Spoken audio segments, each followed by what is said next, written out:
All right, ladies and gentlemen, welcome back to the channel. We're talking about the Green Bay Packers in today's video. They had a great offseason, whether it be free agency moves, picking up guys like Josh Jacobs, Xavier McKinney, whether that is from the draft. I think they had seriously one of the best drafts in the entire National Football League, but it is a little bit biased.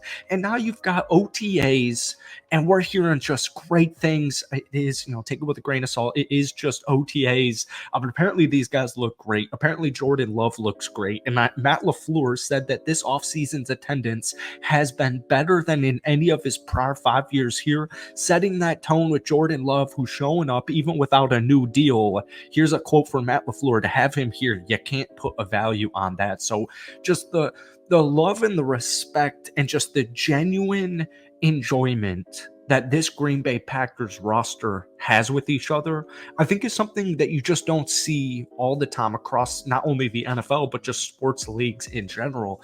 Jordan Love, everybody loves Jordan Love.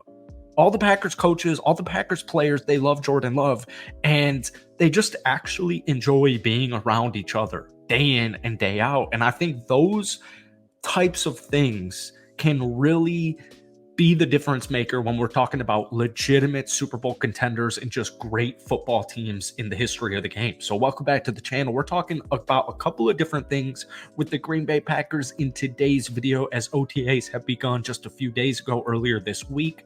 Before we get any further, if you guys enjoy it, hit that like button, hit that sub button for daily NFL content. I am a biased Green Bay Packers fan, so there's a bunch of Packers content on this channel. If we could try and get this video to 250 likes, that would mean the absolute world to me. So, folks, before we get into it, first and foremost, the most important thing this upcoming season is that Jordan Love and the Green Bay Packers offense, Jordan Love specifically, avoids a sophomore slump. So Love was electric over the back half of the season.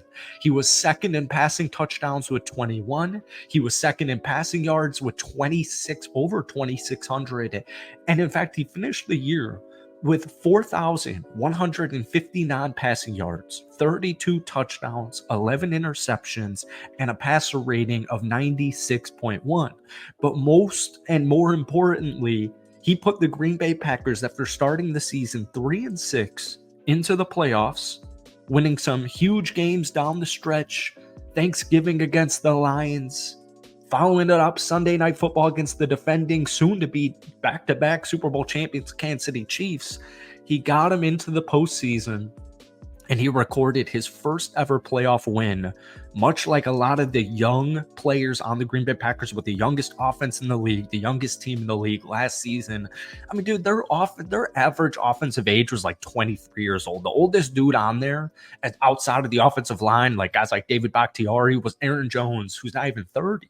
So Jordan Love, the big thing is just consistency. The Packers got off to such a slow start last year.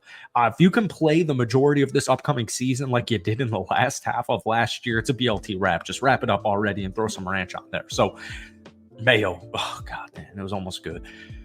Moving on, the big question outside of, Josh Jacobs, we've talked about Josh Jacobs, Marshawn Lloyd in these videos. I want to focus on the wide receiver room, because the offense is littered with talent. Josh Jacobs, Marshawn Lloyd, A.J. Dillon, Luke Musgrave, Tucker Kraft entering their sophomore campaigns. But then you've got this wide receiver room that's just absolutely loaded. Christian Watson, Romeo Doubs, Jaden Reed, Bo Melton, Malik Heath, Dontavian Wicks. But the big kind of note and to watch, not only during OTAs, but every Packers fan is going to have their eye on Christian Watson this upcoming season. So back in 2022, he finished second on the team with 611 receiving yards. That was only behind Allen Lazard, who ended up leaving in free agency with Aaron Rodgers, right?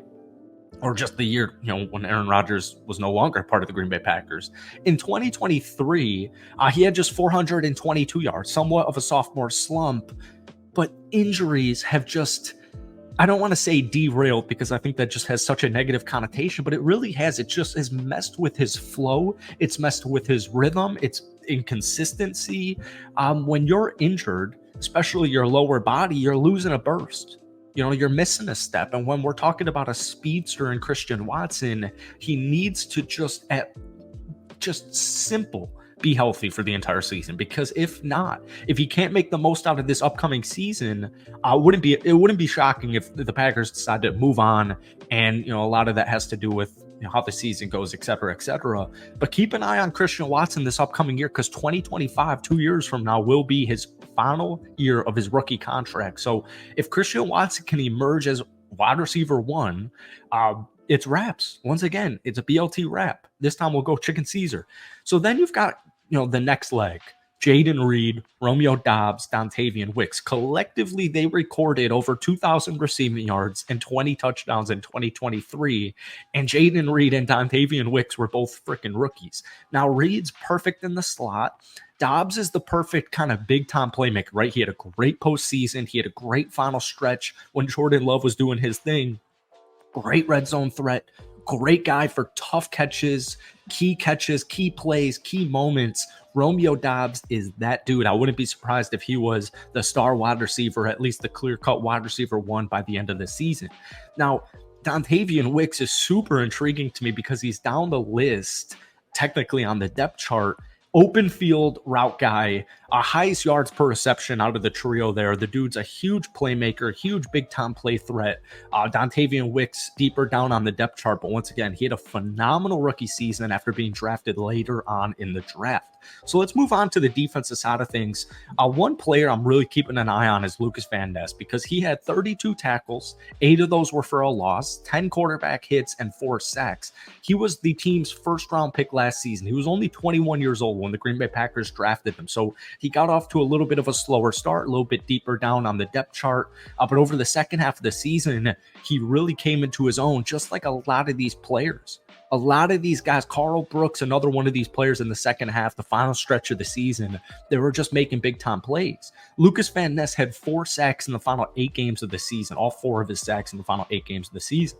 So Jeff Hafley, the new Packers defensive coordinator, moving to a 4-3 base defense. That should help out Van Ness a lot, because he's more of a hand-in-dirt guy with the amount of power that he has. And Rashawn Gary had this to say about Lucas Van Ness. He's not even scratching the surface, man. He's just starting. The player he was coming in from rookie minicamp to the guy he's leaving now to have an offseason to work on his game is completely different. So watch out for Lucas Van Ness, especially according to Rashawn Gary. Now, Xavier McKinney is getting a lot of hype around OTAs right now because of his leadership. The dude's young, but you got a very young secondary with 3 new rookie safeties coming into the mix. So when asked who stood out to him so far in the offseason workout program, McKinney said all of them. I think the talent level in our room is out of the roof. It's going to be fun to play with all these guys because everyone is smart. We're all working off each other and build off each other and compete with each other to make each other better. Last season, 116 tackles, 3 interceptions, 11 passes defended, 2 fumble recoveries, 5 interceptions back in 2021.